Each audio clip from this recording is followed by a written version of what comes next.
Doctor José Ramón Cosío, buenos días, bienvenido, buen martes, vaya domingo para acá. Pues vaya. ¿Qué momento? ¿Cómo estás? Bien, oye, y primero felicitarte del especial del domingo. Yo creo que muchísimas gentes. Fue un gran especial, una gran transmisión. Especial, sí, para ti, Gracias todo el equipo. Sí, de veras, qué bien, porque estuvo muy bien. No, fue una cobertura muy importante. El momento, sigue siendo un momento muy importante. Y nos ilustraste mucho, trajiste muchas personas, así que de verdad empiezo con eso. Muchas felicitaciones porque estuvo muy bien el domingo. Muchas gracias, doctor. Muchas gracias. Pues estamos frente a esto, estamos frente a la captura y muerte del Mencho, este personaje que pues solo equivalente al Mayo Zambada, y algunos dicen que más aún. Ya vistas las perspectivas y el análisis del asunto, hay quien plantea que el cártel Jalisco es más importante que el de Sinaloa, que consideramos el más grande de la historia, y que el cártel Jalisco Nueva Generación lo ha superado desde hace tiempo, y que este personaje en específico podría ser tan o más importante que el legendario Mayo Zambada. Como sea, estamos frente a este acontecimiento. Murió el personaje.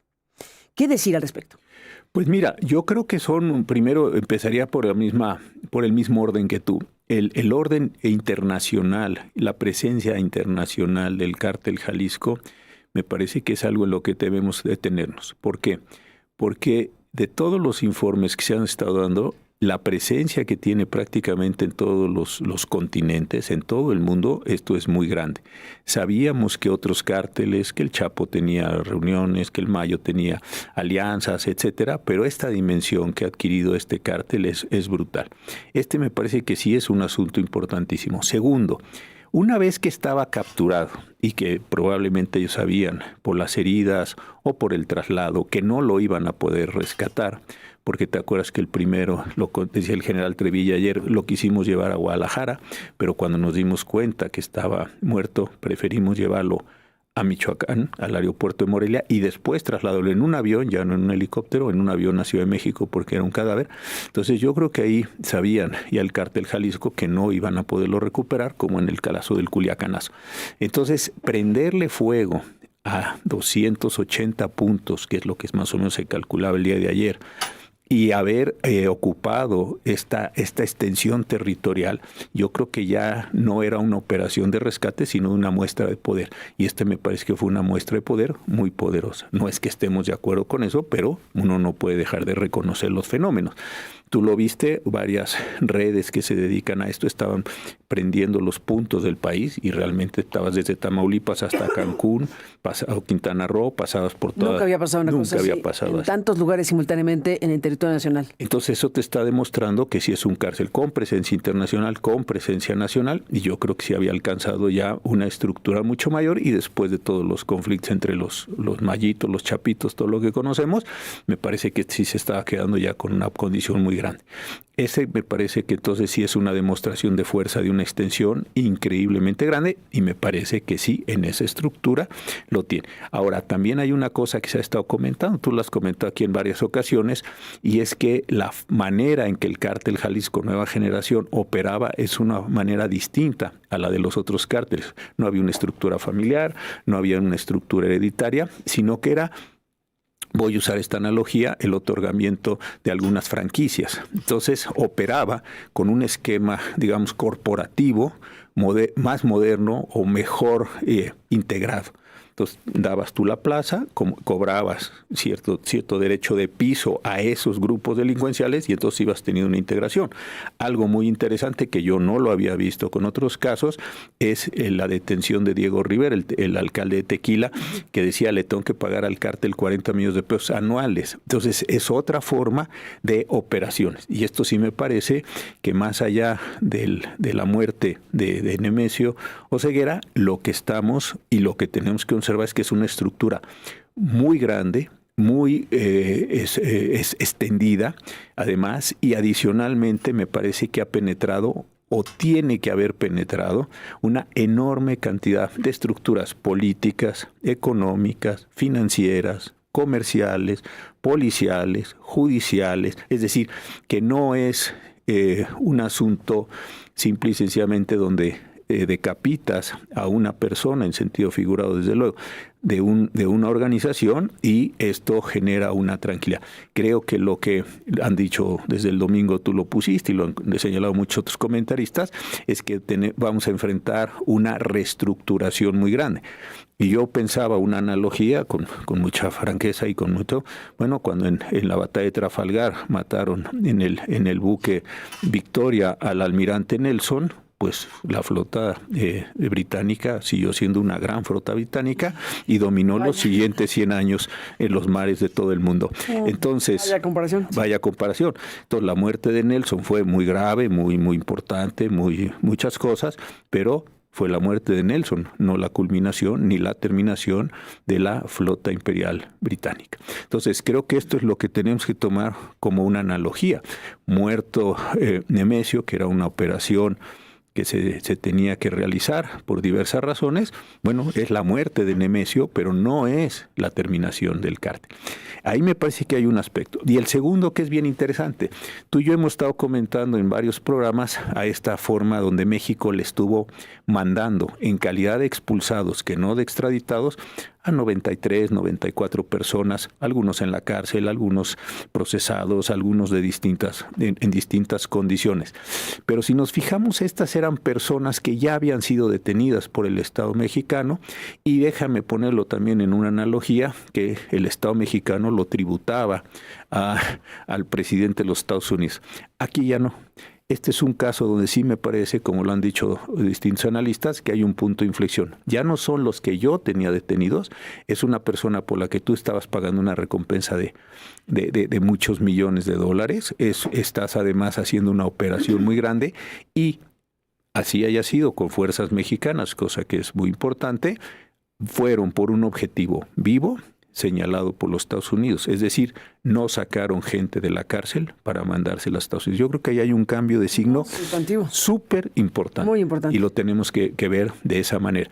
Ahora, si esto fue así, lo que se aceptó, y lo aceptó el propio comunicado de la Secretaría de Defensa del domingo, que también tú leíste aquí en el programa, es las funciones de inteligencia de los Estados Unidos fueron relevantísimos, el seguimiento, la intercepción de su pareja, en fin, todas estas cuestiones que has estado tú presentando en otros medios. La información genética, tal vez. La información genética cuando estuvo detenido. Probablemente, porque ya lo identificaron con qué información genética contrastaron el cadáver, pues decíamos hace ratito, ¿no? Sí.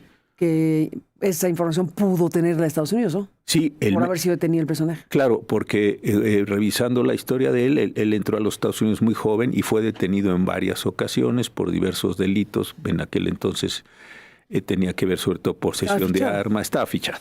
Y esa foto que aparece frecuentemente, donde tiene un pelo afro ahí muy de joven, dice San Francisco, dice la placa. Entonces sí estuvo detenido en el área de la Bahía por esta comisión, donde conoció esto y después salió de ahí y fue a otros lugares. Estuvo detenido, al menos que yo recuerde, en 3 lugares distintos en los Estados Unidos, y desde ahí, pues además de generar una operación, pues quedó en esta condición, como dices tú, de fichado. Probablemente ahí tenían unas marcas de ADN contra las cuales contrastaron ahora que estuvo aquí en los servicios después de que lo trasladaron desde Michoacán. Entonces, a mí lo que me parece aquí muy interesante es que, y lo han estado diciendo muchos, por si hay un cambio de signo. Ahora, también algo que es central es, insisto, no es quitar ningún mérito, no es quitar relevancia a las personas que fueron muertas. Ahora se dice abatidos como un eufemismo que no acaba de decir nada, pero fueron muertas. Yo creo que hay que también llamar las cosas con su nombre. 25 personas de la Guardia Nacional, que hay el general Trevilla, pues con toda razón estaba muy conmovido por la muerte de estas jóvenes. Seguramente el quiebre, que es también realmente muy importante, porque no es esta forma de hablar del Estado como un ente poderoso, sino entender que ese Estado se compone de seres humanos. Me pareció realmente también un acto de punto que ojalá sí genere una comprensión no solo para los soldados que fallecieron, sino también las familias, los desaparecidos. Ojalá que también haya ahí un punto de inflexión hacia una condición más empática del derecho del Estado mexicano hacia quienes han estado sufriendo las consecuencias de eso, así como se da sobre los soldados, y qué bueno que se da. Ojalá que también tuviera esto una extensión hacia otros muchos segmentos de la población que le están pasando realmente muy mal en su cotidianidad, ¿no? Bueno, pero dicho lo anterior, creo que un punto de la mayor importancia es cómo está el Estado mexicano pensando las siguientes etapas. ¿Cuáles son las maneras de intervención financiera, comercial, lavado de dinero, política? Porque si va a quedarse esto en la celebración de la captura, muy importante, y muerte de este señor y de sus lugartenientes y sus grupos, bueno, pues, y de los detenidos que llevaron a cabo las marchas y los paros y los levantamientos que se dieron, entonces una vez más vamos a quedarnos solo con la porción del sicariato, con la porción menor de toda la estructura, de quienes incendian, roban, matan, que no es poca cosa, pero desde luego no se estaría realizando una acción decidida, eficaz, inteligente respecto otra vez a los grupos políticos, financieros, económicos, comerciales, que sostienen lo que platicamos tú y yo aquí el martes pasado, la economía de guerra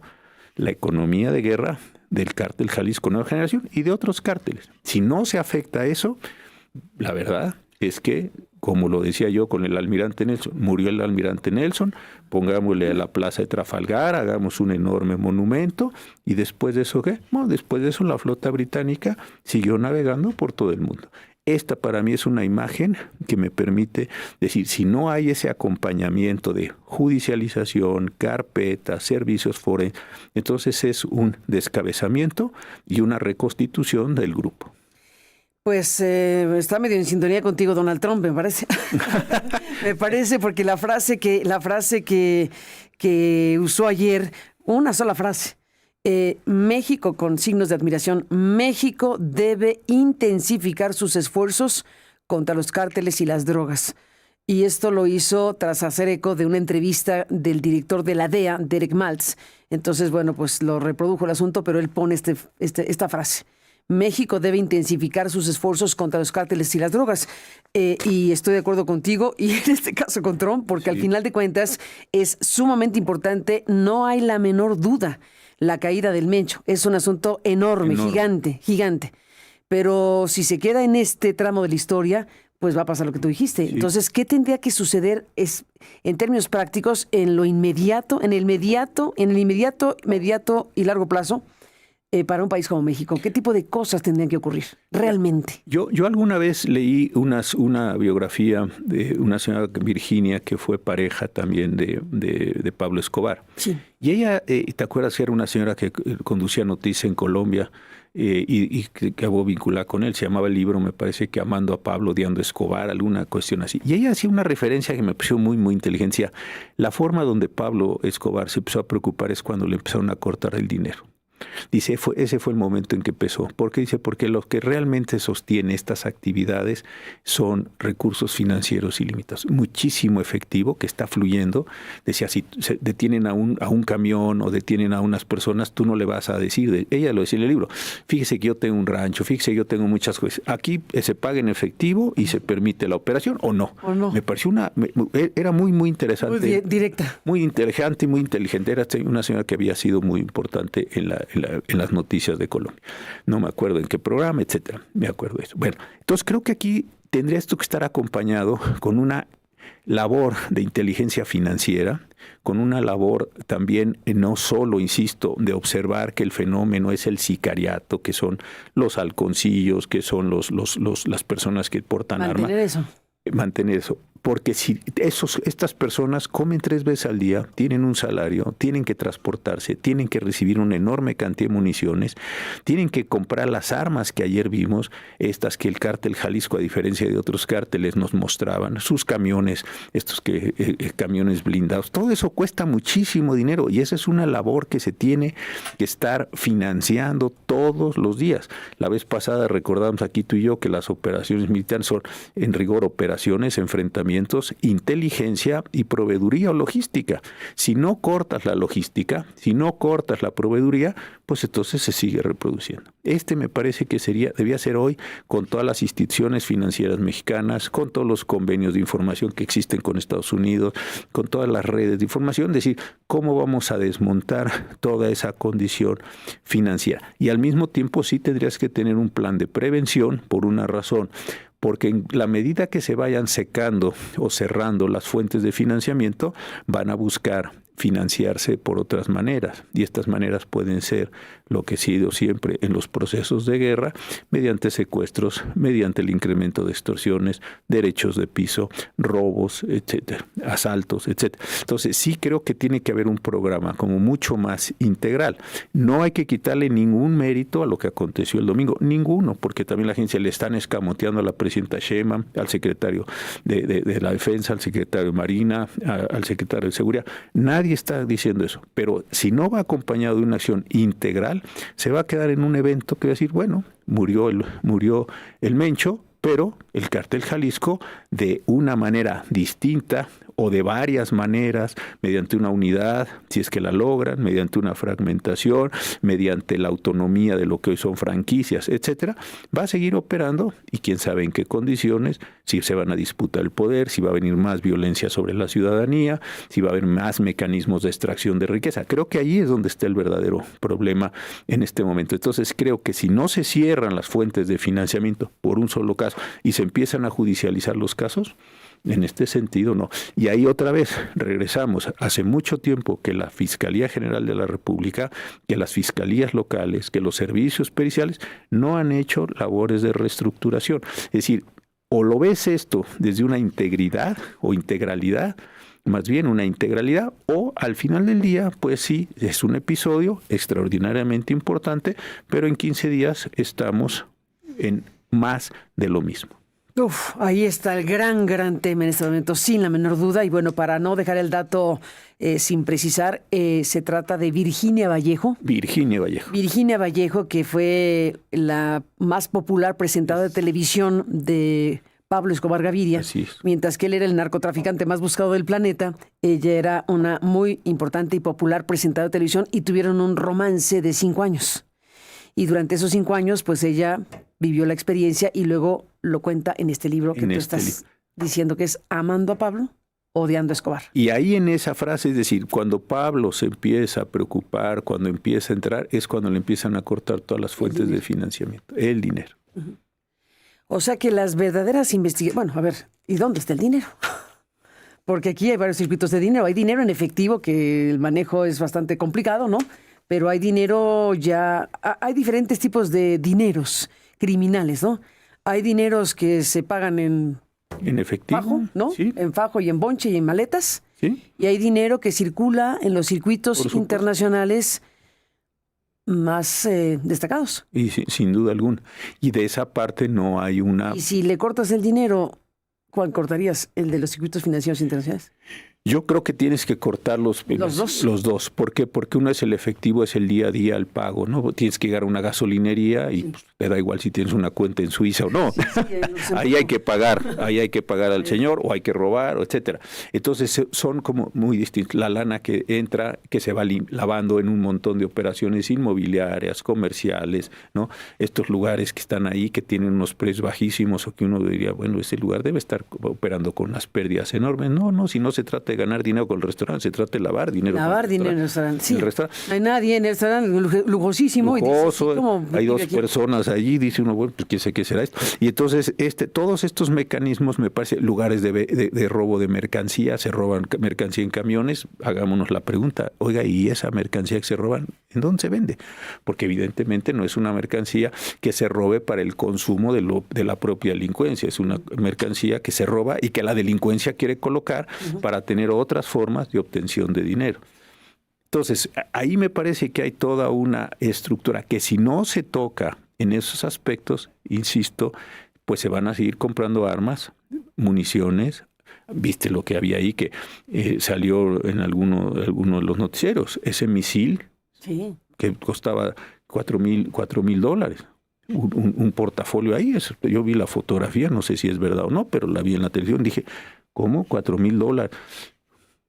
Entonces, todo eso es lo que me parece que después o paralelamente a este muy importante evento se tiene que empezar a extender. Ahora, si ya se acepta, y no hay remedio en eso, un apoyo de los Estados Unidos, bueno, pues también el apoyo de los Estados Unidos tendría que estar interviniendo circuitos financieros, tendría que haber un sentido mucho más amplio de la cooperación. Están los mecanismos establecidos.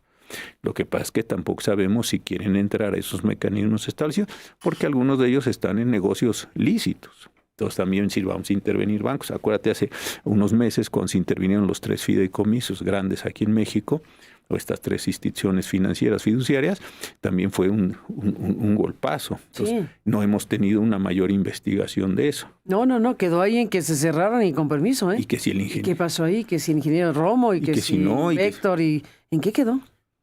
Ya cerramos con permiso y ya. Cerramos con permiso. ¿Qué pasó ahí? El golpe vino de Estados Unidos, no vino aquí, y se cerró, se liquidaron los fideicomisos, se vendieron los activos de los fideicomisos, otras empresas los compraron, y que siga la economía. Bueno, entonces son estos pedazos que se van quedando. Entonces la espectacularidad, porque además de ser una acción muy eficaz, fue una acción espectacular del domingo, no se puede quedar, y no es escamotearle nada a la importancia de la operación. No, la tiene. Pero la tienes que acompañar. Totalmente de acuerdo con esto. Totalmente de acuerdo con esto. Y bueno, pues seguiremos, José Ramón Cosío, hablando de todas estas cosas. Déjame recuperar el fragmento que mencionaste del general Trevilla, el general de la defensa, que tiene este quiebre. Bueno, está hablando de las bajas humanas, ¿no? Entonces, dejamos correr este fragmento, José Ramón, porque hay dos cosas que están en estos instantes de sus declaraciones de ayer. Explica cómo fueron las cosas, pero es este quiebre de emoción por hablar de las bajas de las personas que murieron en este operativo. Y luego hace un cierre hablando de que es la demostración de la fuerza del Estado mexicano. Déjame escucharlo junto contigo y el público y regresemos ahí. ¿Es esta la demostración de la fuerza del Estado mexicano? ¿Sí o no? Vuelvo contigo.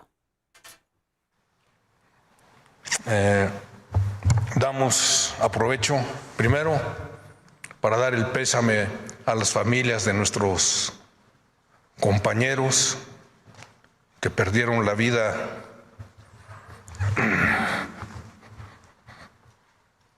también, y un reconocimiento a nuestro personal militar que realizó una operación exitosa. Se puede ver desde muchas ópticas, pero es definitivo que cumplieron su misión. ¿Y qué es lo que se demostró? La fortaleza del Estado mexicano. De eso no hay duda. Gracias. La fortaleza del Estado mexicano. Todo un tema.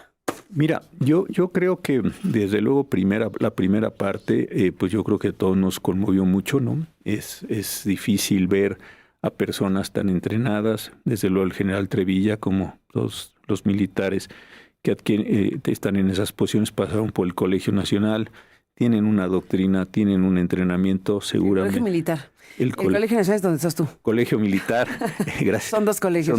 El Colegio Militar. Es el Nacional y el otro el Militar. Tuvieron una doctrina muy, muy importante, seguramente no es la primera vez, porque él fue jefe de Estado Mayor, que conoce de pérdidas. Yo creo que es un momento de enorme significación para él. 25 jóvenes, porque seguramente eran jóvenes, porque estaban en las operaciones, asesinados, muertos, como lo queramos decir. Es una situación, pues yo creo que sí de mucha conmoción, ¿no? Se planean las operaciones, se supone o que calcula que todo va a salir bien, y esto pues salió bien al final de cuentas. Obtuvieron los objetivos que querían decir con unos enormes costos. La segunda parte ya no coincido tanto. Yo creo que la fortaleza del Estado mexicano no es solo la acción de fuerza. La fortaleza del Estado mexicano tiene que ser una fuerza integral. Tiene que estar en los procesos, tiene que estar en la administración, tiene que estar en la legislación, porque tiene que estar en el derecho, en las formas de conducción cotidiana en la vida. Porque si todo el Estado mexicano lo reduces a una condición de fuerza porque fue capaz de ir y matar a unos objetivos que se habían planteado, todo lo peligroso y todo lo que querramos, pues entonces la verdad es que el Estado mexicano quedaría reducido a un grupo de fuerzas semejante al que estás combatiendo.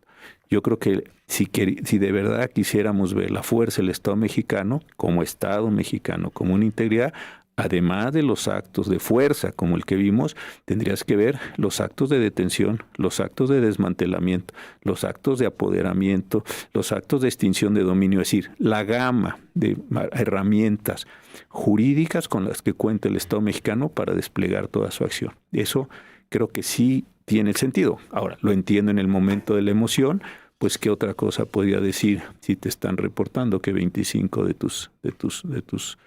tu personal están muertos, pues sí me parece que retóricamente tenía que haber tomado esa posición. No, además, perdón que lo subraye, pero para efectos prácticos, quienes estuvieron ahí, pues deben ser las personas más calificadas, más entrenadas, más de élite. Así es. De la élite militar para poder formar parte de este equipo que fue el que llevaba a cabo el operativo. Entonces, la pérdida de 25 figuras de esta estructuración de élite militar, pues muy duro. Y sí, esto que pones es un punto importantísimo. Además son chicos y chicas, no sé si hay mujeres en ese cuerpo, pero chicos, chicas, vamos a pensar en los dos, que tienen una condición y es algo que luego no vemos. Y son personas que saben que pueden perder la vida. Es decir, ¿cuántas personas de nosotros, personas ordinarias, estaríamos dispuestos a llevar a cabo un enfrentamiento, a no salir corriendo, a no hacer cosas? ¿Cuántos de nosotros podríamos ser? Entonces son personas que deben estar, en el mejor sentido de la palabra, adoctrinados, perfectamente entrenados para poder llevar a cabo. Entonces son personas con un enorme espíritu, motivación, lo hemos visto en otros cuerpos, en los Rangers de Estados Unidos, en los Navy SEALs, etcétera, cuerpos que están muy entrenados. Entonces la pérdida, como tú lo pones muy bien, de este tipo de personas, además de ser personas y además de la muerte misma de un ser humano, tiene que ver con ese enorme compromiso que han asumido para llevar a cabo unas operaciones de altísimo riesgo, tanto que 25 de ellos murieron. Entonces sí me parece que es muy importante lo del general Trevilla. Ahora, esto que dice el general se tendría que estar acompañando con acciones desde la Secretaría de Hacienda, de la Comisión Nacional Bancaria y Valores, desde el Banco de México en el sector financiero, se tendría que estar haciendo con operaciones de la Secretaría de Economía, es decir, la Secretaría de Relaciones, y tendría que haber un acompañamiento al acto de fuerza para que el acto de fuerza permee en la vida civil, en la vida ordinaria, en aduanas, en migración, en un montón, déjame que lo ponga con esta expresión, de actividades para que tenga este acompañamiento. Y ahí sí sería un acto de fuerza del Estado mexicano. Y ahí sí sería un acto de fuerza del Estado mexicano. El Estado mexicano no solo como una acción de fuerza, sino todo lo demás. Sin la menor duda, pues ahí está todo este panorama, doctor José Ramón Cosío. Y bueno, déjame hacer un alto para ir a un resumen de noticias y decirte a ti y al público que la reforma electoral, déjame dar un giro de 180 grados, porque estábamos esperando que hoy se enviara la reforma electoral, pero bueno, los aliados de Morena están mordiendo con el asunto porque no quieren que venga un asunto que les afecte sus privilegios y su condición. Realmente es un tema existencial para ellos. Un tema de si pueden no mantenerse como se han mantenido y además con este tema de la sobrerepresentación excedida, pues lograron tener un pedazo de pastel gigantesco y ahora pues depende Morena para reformas constitucionales de ellos. Y esta reforma electoral que insiste la presidenta que hay que hacer, pues tiene que contar con su anuencia de una u otra manera, y ayer vimos algunas escenas donde incluso llegó a negociar Jorge Emilio González, el joven, bueno, ya está joven, el niño verde, ¿no? Como se decía cuando empezó su carrera aquí. Bueno, llegó a negociar no Jorge Velasco, sino Jorge Emilio Martínez. Velasco, ¿cómo se llama? Manuel Velasco. Manuel Velasco no estaba ahí, sino que llegó Jorge Emilio González Martínez. Y bueno, pues el caso aquí es que hace ratito me están aquí compartiendo la información. La presidenta de México dijo: hicimos algunas modificaciones menores. Sheinbaum pospone para mañana la presentación de la reforma electoral. O sea que este día va a ser un día de negociaciones en serio, de aquí a mañana, a ver en qué queda la reforma electoral. que es un tema muy importante también en estos momentos. Importantísimo. A mí, mira, de lo que más me preocupa es más allá de sí, los partidos, estos dos partidos que están ahí como aliados, el PT y el Verde, están o no negociando. Lo que la reforma a mí me preocupa muchísimo, Carmen, es que sí cierre espacio a la pluralidad. ¿Por qué? Porque la representación política yo sé que ha sido muy denostada, yo entiendo que se ha abusado muchísimo de ella, pero la representación política lo que te permitía es que fuerzas que no tenían la misma potencia de los partidos mayoritarios, en su momento el PRI, el PAN, ahora Morena, tuvieran otros partidos, otras ideologías, otras tendencias estuvieran representados en la Cámara. A mí esa es la parte. ¿Por qué? Porque lo habíamos platicado en algún programa. Si tú lo que tienes son únicamente los distritos uninominales, el que gana con un voto se lleva todo. Entonces tú podrías tener 100 electores, yo 99 electores. Como tú me ganaste con un voto, tú te quedas con 100. Oye, ¿y mis 99 dónde se expresan? ¿Qué perdiste? Y entonces esos 99 los tienes en una condición completamente subordinada.